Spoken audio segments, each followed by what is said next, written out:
ito guys, bali ma-share ko lang po sa inyo no na bilang kapwa ko OFW sa ngayon, hindi na po ako nag-OFW guys. Bali dito na po ako nag-stay sa lugar namin.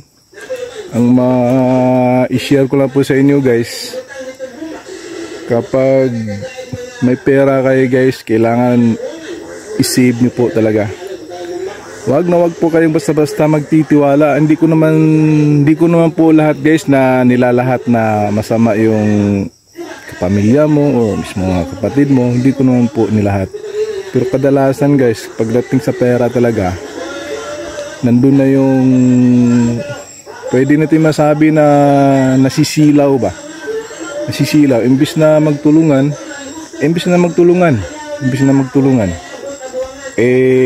yung iba ang gagawin is gugulangan ka. Tawag doon, gugulangan ka, di ba? Tama ba ako guys? Pag hindi ako tama guys, comment below.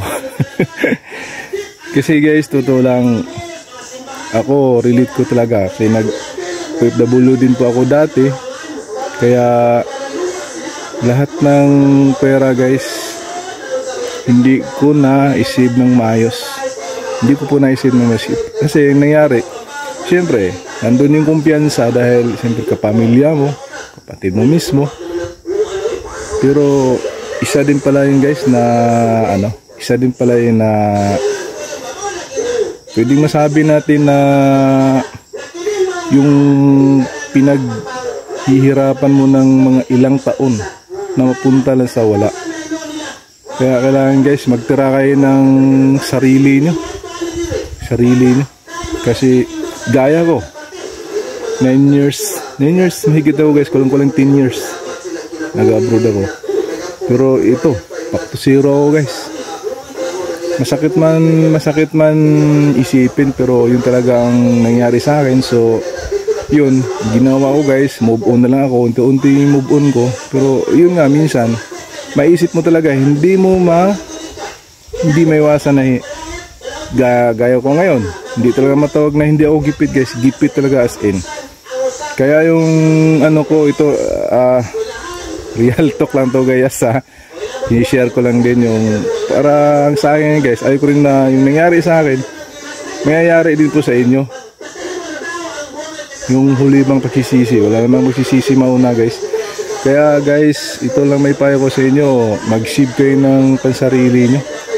At wag po kayong basta-basta magtitiwala sa pamilya nyo, kasi hindi ko naman po nila lahat kasi baka mamaya ibabash na ako na ang sama naman ng ugali ko. Hindi guys, sinasabi ko lang, inilabas ko lang yung aking na-experience ko mismo. Kaya kailangan guys, mag-save ka. Kayong mag-asawa, mag-uusap kayo na kailangan yung pera nyo, huwag nyo pagkatiwalaan ng kahit kanino. Ganun lang guys, kasi nangyari sa amin, titiwala kami. So anong nangyari, naging resulta, back to zero ako guys, totoo lang. Kaya sa ngayon, misis ko na yung kumakayod. So kulang talaga guys, as in kulang. Kaya ngayon naisip ko, pagka papalarin ako ng gabayan ako ng Panginoon na makabalik ako ulit guys, kasi bala ko talaga kung minsan lang maisip ko na sa edad ko, kaya ko pa naman as in kaya pa. Masaya lang guys, kapag bumalik naman ako ulit, walang mag-asikaso sa mga anak ko. Unang-una yan, rason ko, walang asikaso sa anak ko. Mother ko matanda na.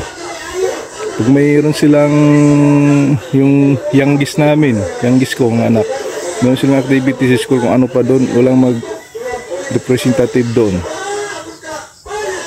Kaya nag-usap kami ng asawa ko guys na dito lang muna ako. Kaya yung panganay namin anak, sa ngayon pansamantala guys, stop muna sa, kasi nung una gipit talaga kami, as in gipit guys, gipit talaga. Hindi ako nagpapa kunyari na hindi gipit, hindi kakaya masabihin guys, pero yun talagang katotohanan. Ayoko yung tipo na kahit nagipit, baka meron kahit na walang-wala naman talaga. Hindi ko po ugali talaga guys. Hindi ko po kinakahiya yan. Hindi ko po kinakahiya yung mga ano na yan. Kaya sabi ng asawa ko, move on na lang talaga kasi nangyari na. At ayaw ko rin naman na maiskandalo yung pamilya namin guys, kasi yun nga, pamilya nga lang. Kaya yun na maging advice ko sa inyo guys, ni-share ko lang din po yung akin na experience na sana wag naman po nangyari sa inyo na yung lahat ng pinapaguran nyo napunta sa wala. Kaya dapat guys, kayo mag-asawa talaga, wag nyo pong basta-basta ipagkatiwala sa iba, kahit kapamilya nyo. Hindi ko po nilalahat sa yung kapamilya na masama. Hindi ko po sinasabing general ko po, hindi po.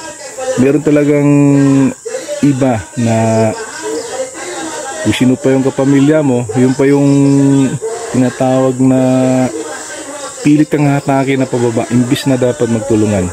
Kasi nangyari na sa amin kasi. Nangyari na sa amin talaga, kaya big lesson po sa amin to guys, sa aming mag-asawa. Kaya yung panganay ko ngayon, pansamantala tatrabaho siya sa Jollibee.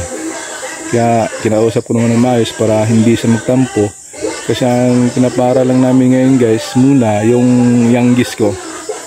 Kaya sa next na kasapin ko naman na palitan sila na anak, yung kuya mo na naman ng mag-aral, ikaw stop ka muna. Si medyo gipit talaga tayo ngayon as in. Yan lang po guys na ma-share ko sa inyo talaga. Kaya mabuhay po tayong lahat, mabuhay po kayo, kapwa ko OFW. Alam ko yung nararamdaman nyo na mahirap makisama ng hindi nating kalahi, diba guys? Kasi bakit ko nasabi yan, na-experience ko po although isang bansa lang po na puntahan ko, pero medyo matagal-tagalin guys, kasi kulang-kulang 10 years guys kulang-kulang 10 years DTS ko yan. 2 beses na po ako guys sa loob ng 9 years mahigit na yun. 2 beses na po ako nagbabakasyon yun guys. Yun lang po guys, di ko na po patatagalin tong vlog ko ngayon dahil maulap na naman.